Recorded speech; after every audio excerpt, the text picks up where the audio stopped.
Welcome to the Kill Count, where we tally up the victims in all our favorite horror movies. I'm James A. Janice, and since tomorrow is President's Day, we're looking at The Tripper, released in 2006. The Tripper is a psychedelic stoner horror comedy that features a killer in a Ronald Reagan mask. Now, Nancy, you know young people today, no respect for anything. The target of his ire is a hippie-filled music festival that takes place in a Redwood State Park. The Tripper was directed, co-written, and co-produced by David Arquette, well known for the Scream series and for being a one-time WCW World Heavyweight Champion. Oh, he also acts in The Tripper. Dude wore a lot of hats for this movie. Like, literally. Look at all these hats I found him wearing in behind-the-scenes stuff. How many hats you own, Dave? Answer, too many hats. The Tripper is a basic slasher that's very much of its time. It came out during the torture porn boom and appropriately has a lot of blood. Hell, even its poster is an intentional nod to Saws. But it's also steeped balls deep in the Bush era. George W.'s administration dominates the tone and themes of the movie, which ties all its early aughts anxiety back to Reaganism through its killer, and its title, since The Tripper is a riff on Reagan's nickname, the Gipper. You'd expect a movie of this caliber to only deal in stereotypes, with shallow depictions of evil rednecks and burnt-out tree huggers. Those characters are present and accounted for, to be sure. I mean, Jason Mewes is in this thing. But it also occasionally paints with a finer brush and explores the conflict between environmentalism and the jobs that run counter to it. Arquette said he opposed the policies of Bush and Reagan, but that he wasn't trying to make some big polemic. He just uses them as a framing device for his silly horror comedy. I wanted to make a little political statement, not a big one. Listen, I'm not trying to make this out to be a great movie. It looks cheap, it's predictable, and the third act is a mushy, low-lit mess. It really stalls out when it goes through the motions of action sequences and slasher fare. But there is more thought put into this thing than you might initially expect. And besides, where else are you gonna hear Pee Wee Herman drop all these F-bombs? You motherfucking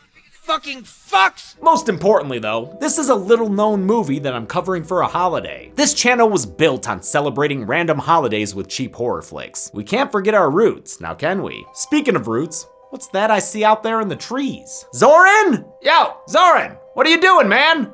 Actually, I'm out here looking for a music festival because I hear that's where you get the really good Delta 8 THC. It's for me, not for him. But first, gotta find it. It's not here. Oh, no, dude, you don't need to be getting lost in the woods for that. All you need is today's sponsor, Vance Global. Oh, cool. Wait, how are you talking to me? Through the power of convenience. Now, with alternative cannabinoids like Delta 8 or THCO, some companies don't put the necessary care into production, which can cause contamination or improper THC doses. So it's important to make sure you know how safe the Delta 8 or THCO products you're using are, and Vance agrees. They even have a whole page detailing what to look for to make sure your weed is safe, and they provide independent lab reports that have been performed on each of their product lines. Take this Delta 8 cart, for example, which has a completely transparent formula of 85% Delta 8 THC and 15% Maui Wowie terpenes. You can rest easy knowing you're keeping your body safe. Well, I do like to keep this body safe. Hey! Safe. Good! Try Vance Global for yourself by going to the link in our description, which will get you 20% off your order. Or use DeadMeat30 for 30% off both initial and renewal orders on subscriptions. Great. Thanks, James. How do I get home? How much blood will trickle down thanks to the Reaganator? Let's find out and get to the kills. The movie begins with a quote. That's Edgar Allan Poe, right? Oh, nope, Ronald Reagan. That makes more sense. The opening credits sequence is filled with upsetting footage of violent death in foreign wars. That would have been familiar to a 2006 audience, but this footage ain't from Iraq. It's from Vietnam because it's 1967 in California. That's when Ronald Reagan was governor of the Golden State, and he didn't care too much for the environmental movement. A tree's a tree. How many more do you need to look at? Plenty, according to these activists who are standing up to protect their giant wood. A logger named Dylan Riggs begs them to move so he can do his job and afford the medicine his ailing wife needs. But this doofus, who awkwardly makes his stand, tells Dylan Riggs his wife ain't worth the wood. If your wife has to die to save these trees, so be it. That sets Riggs off, and things go from punchy to swingy to shooty. Shit! You can't be brandishing heat like that, logger man. Time to take a nice backseat drive to the station. Dylan's son watches the whole thing go down and takes revenge for his pop-pop with a chainsaw. What? A motherfucking chainsaw! What? He skins his ass raw. Oh damn, and if the chainsaw keeps going that way, it just might break his fucking face tonight. The kid is promptly arrested and sentenced to title card. Now we're in present day with a van full of stoners driven by Jason Mewes. Snoochie boochies! He plays Joey, and he's taking this merry band of misfits to a music festival in the forest. Since he's high as hell, he nearly crashes the van on the side of the road. Everyone Disney channels their way out the back and decide, hey, might as well pee. That's when Ivan here gets a bottle broken over his head. Goddamn. Thrown by a pickup that paints the frame red. That's okay. Nothing a little whiskey rinse can't fix. I'm Rambo. Sure, little buddy, you're Rambo. Now let your girlfriend Samantha sew this thing up. Nasty close-ups of the wound show the 2006-ness of the film. It don't need to be this gory, but it is. They stop at Ye Harbinger's gas station to pick up supplies and backstory. Through flashbacks, we find out final girl Samantha has a controlling ex-boyfriend named Jimmy. Controlling and backhanding. Damn, Jimmy sucks. He was pissed because Samantha and her friend Linda were tripping, which led to a disturbing just say no experience. Drugs are killing this fucking nation. Destroying your brain. Right out. I fucking love you! Yeah, Sam ain't been the same since, and Jimmy be paying for them unlimited texts. The bottle tossing truck pulls up, and it's unsurprisingly driven by these guys. What's the matter with you, dude? You got something stuck in your vagina? Yeah, your mama's dick. Among them is director David Arquette as Muff. That's that motherfucker I hit with the bottle. Aw, Muff, what would Dewey say? The Burnouts and the Good Old Boys have themselves a square-off. Damn it, Sam, you're late for the square-off again. You know we need those disarming kicks of yours. The end of the fight sees Muff get his arm completely fucked by some random big guy named Gus. Everyone runs away, and Samantha leaves her phone behind. Hey, Gus, it's illegal to answer somebody else's calls. Or, wait, let's open their mail, huh? Never mind. The festival they're going to, which lives among the trees, is run by Frank Baker, true patriot. This is America! We do whatever we please. Baker's played by Paul Reubens, of course, and it's great to see him in a comedic role that's so different from Pee Wee Herman, who is perfect. He's navigating his business between the town's mayor and its law enforcement, Officer Buzz Hall, played by Thomas Jane, acting his ass off. Some people die at your festival last year. Festivals, grocery stores, this guy can't escape death. Buzz is concerned about the festival's safety, citing a girl who disappeared last year. A flashback showing the incident lets us put it on the count. Somehow her face got skinned. Mayor Hal Burton says they don't know she's dead. Maybe she ran off to be a jam band groupie. She could be following the fish. Nah, she ain't Mike's side or Paige's side. She underground, brah. That's why Buzz wanted buzzkill the festival. But Burton says it's providing too many jobs. He's also a fan of under the table money, money, money, money. This was the first and only time David Arquette directed a feature film, but he was able to get a great cast thanks largely to personal connections. Thomas Jane was about to be his brother-in-law, having been engaged to David's sister Patricia since 2002. Paul Reubens and Arquette became close friends after they met on the set of Buffy the Vampire Slayer, the 1992 film, not the show. Mayor Burton is played by Rick Overton, who had co-starred with Arquette in Eight-Legged Freaks, and Buzz's fellow officer Deputy Cooper is played by David's brother, Richmond Arquette. But even the cast members who didn't know Arquette said he was a fun director who ran a relaxed set. That includes English actor Marsha Thomason, who was hired days before shooting, and who would go on to do 12 episodes of Lost. Hell yeah! The gang arrives at the Free Love Festival, a great place to drink, do drugs, have sex, I'm assuming say be right back? Be right back! Their trip nearly ends before it starts when a felled tree almost crushes their van, cut down by that old wily coot Dylan Riggs. These rainbows? This ain't their goddamn forest, god damn it! Buzz tells the logger to buzz off, but the cop ain't got love for all these stoners either. Every year, 4 or 5 you kids get killed up here.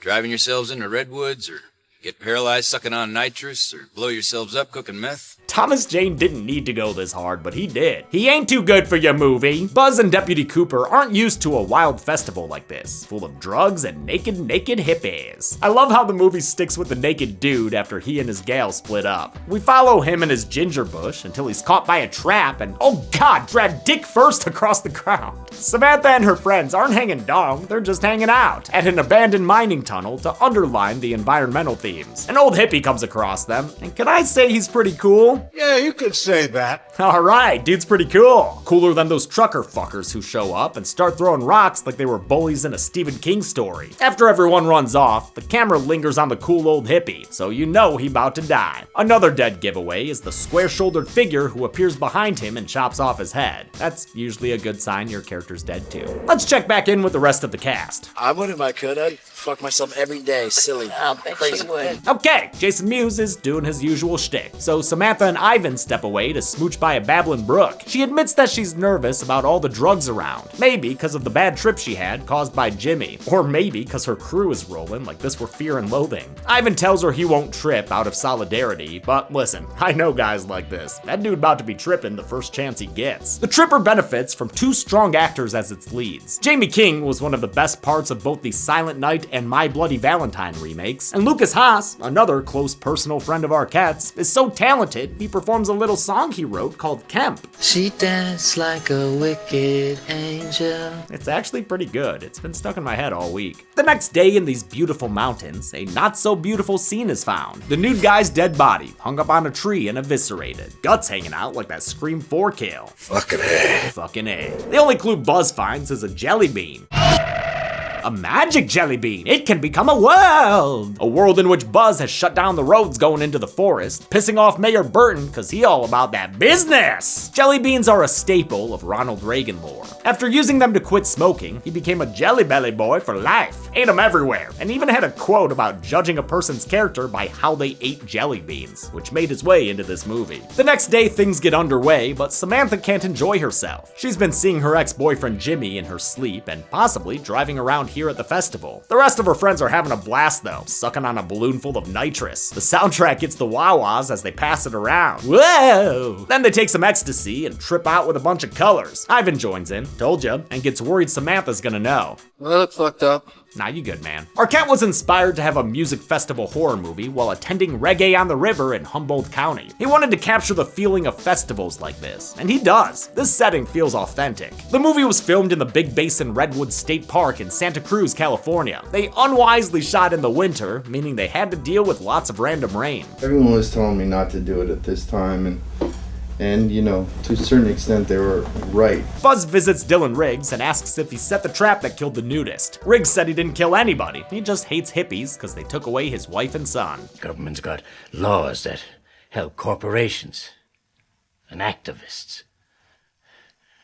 Yeah, but who's out there looking out for the little man? Again, the dialogue isn't the most polished thing in the world, but it's interesting to hear this populist perspective back when neoconservatism was more dominant on the right. Arquette credits co-writer Joe Harris, who had written Darkness Falls, with turning his, quote, rambling thoughts into a more structured screenplay with political savvy. Linda and Joey tee-hee into the trees for woodsy grab-ass, and on some private land, Joey finds enough weed to put him in slow motion. Probably an indica then, huh? They celebrate with sexy times and a bushism. You have just found a weapon of mass destruction. Jason Mewes was excited to act in his first horror movie. I pretty much play the same character in all my movies, which is Jay. So this was a little different. Can't say I agree with him there though. Joey is just Jay with an extra letter. The truckers are also walking around in the woods. My mom has good tits. You gotta admit that. What the fuck, Muff? This ain't MILF Manor. Armed with paintball guns, they open fire on Joey and Linda. Since when did this become Friday 6? Well, I guess since there's been a killer in the woods. Muff learns that quickly when he gets his neck snapped. The other two truckers wind up fighting Joey and chasing Linda. The killer interjects himself into the boy fight. What the fuck's your problem, man? Then he takes his axe and disposes of Joey and the trucker just off screen. The guy chasing Linda gets caught in a bear trap, and the killer ends his hunting trip by stabbing him in the dick? What? Oh, okay, looks a little higher at this angle. Oh, then he rips out his guts? Gipper making Gibbs over here. We finally get a good look at the Reagan killer when he chases down Linda. Looks like it's a mask since she almost tears it away, but she fails worse than Mondale and gets killed instead. First with some stomach stabs and then with some chiding. You know, young people today, no respect for anything. And look at that, the blood won't even stick to that Teflon knife. There's a long line to get into the actual music festival, and not even Wes Craven gets to skip it. I love his cameo in that stupid hat. They discover a body hanging from a tree, but since it's headless, Buzz is gonna have a hard time identifying it. Oh wait, never mind, it was the old dude. Buzz shuts down the show and tells the attendees to clear out and go home. I love the long shot of the big bird guy being turned away. Back to the nest with ye! The concert cancellation causes a panic in the playhouse. What in the goddamn name of Judas do you think you're doing? Calm down, PW. Fuck you. Fuck you. Fuck you. Fuck you. Careful, man. I think that's today's secret word. Fuck you. Baker decides to have some music anyway, giving us a performance by Fishbone. A ska song doesn't exactly fit the Bush era aesthetic. Third wave had long died down by 2006. But Party at Ground Zero is always good to hear. And I guess the title does tie it to the era. Buzz shuts them down, probably mistaking them for cherry poppin' daddies, and once again tells the crowd to fuck off. But he can't expect to win a fuck fight against Baker. Fuck you. Uh-huh. Fuck you. Uh-huh. Fuck you. Excuse me? No, I was talking to somebody in the other room. This time the target of Baker's F-bombs is Mayor Burton, but he's soon pulled away from the phone. With the concert shut down, more people leave, but Samantha and her friends can't because Joey's got the keys, and he ain't around to give them a hand. Sober Sam's the only one who can see that things are serious. Ivan and her other friends are all still out of their minds. She suspects that Jimmy is behind these murders, and finds his car during a very brief rainstorm. It's clear skies again when she gets back to the van, where she finds her friends Jack and Jade dead in the nude. They have the Nancy Reagan slogan, "Just Say No," written on them in blood. These two are the third couple of the group, and we're basically always fucking. Kinda like Paz de la Huerta's character in Boardwalk Empire. Ivan appears, as does a gun pointed straight at his neck. It's Jimmy! Sam was right, he did follow her here. Although he didn't kill her friends. What makes you think I could kill somebody?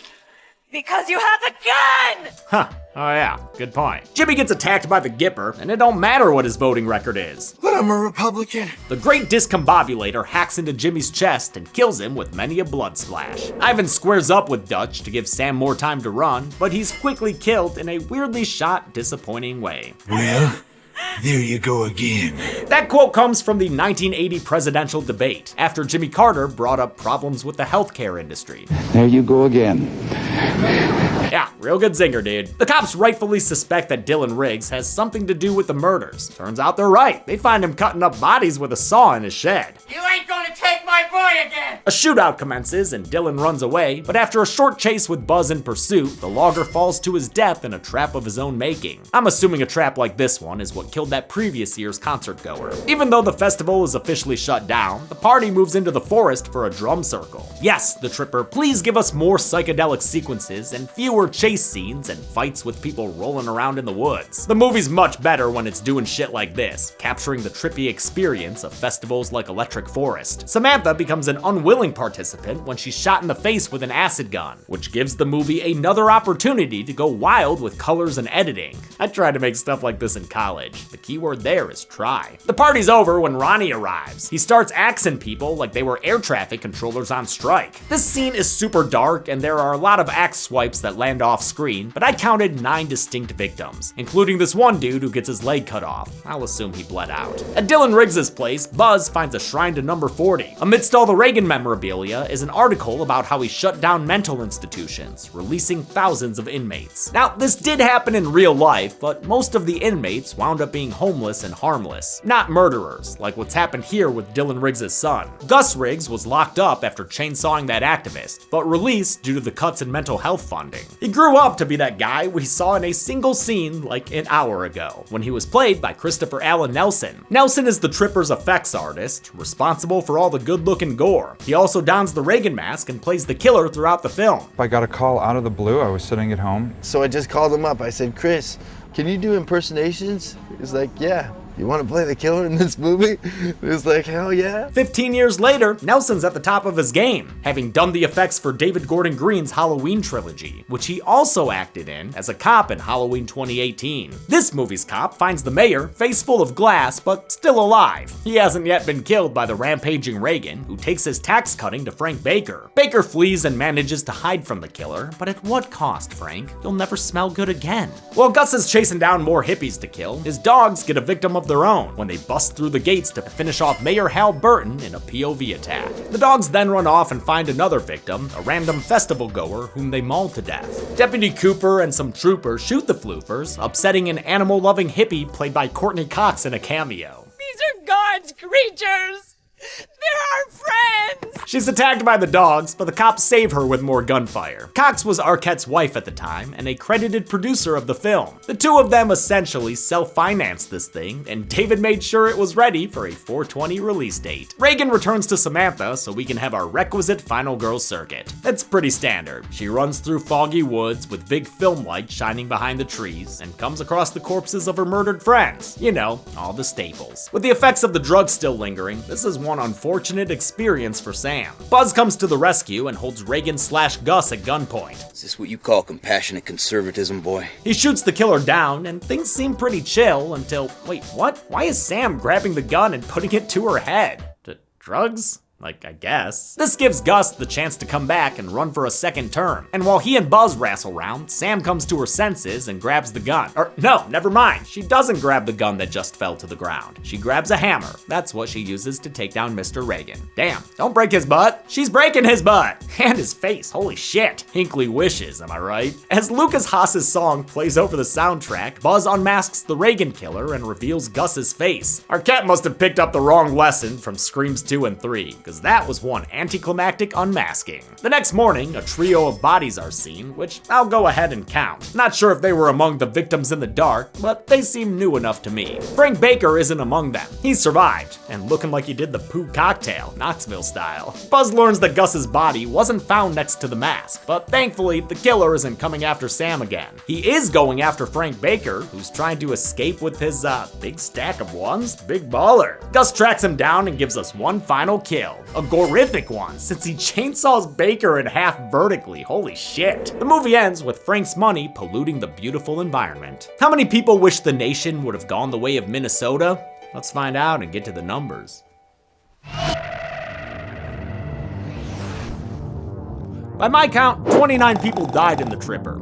The victims consisted of 23 men and 6 women, giving us a blue electoral pie that Ronald Reagan wouldn't recognize. With a runtime of 97 minutes, that left us with a kill on average every 3.34 minutes. I'm giving the golden chainsaw for coolest kill to Frank Baker. Just when you think he can get on his bike and ride away to safety, he's stopped by the killer coming back for one last scare. And it is a gory finish. Dol Machete for lamest kill definitely goes to Ivan. For a main character, his death was blink and you miss it bad. And that's it. The Tripper came out on April 20th, 2006. Doesn't seem like it made a big splash, but I am proud of Arquette for writing and directing a movie. That is not an easy thing to do. We'll be back to Scream on Friday, but until then, I'm James A. Janice. This has been the Kill Count. Thanks a lot for watching this bonus kill count on the Tripper. When was the last time I did a bonus kill count? Probably October? Maybe? Like I said though, I love doing random holiday episodes. If I could do them, I would do them all the fucking time, you guys. It's just that kill counts, you know, gotten kind of difficult to make. Kind of hefty.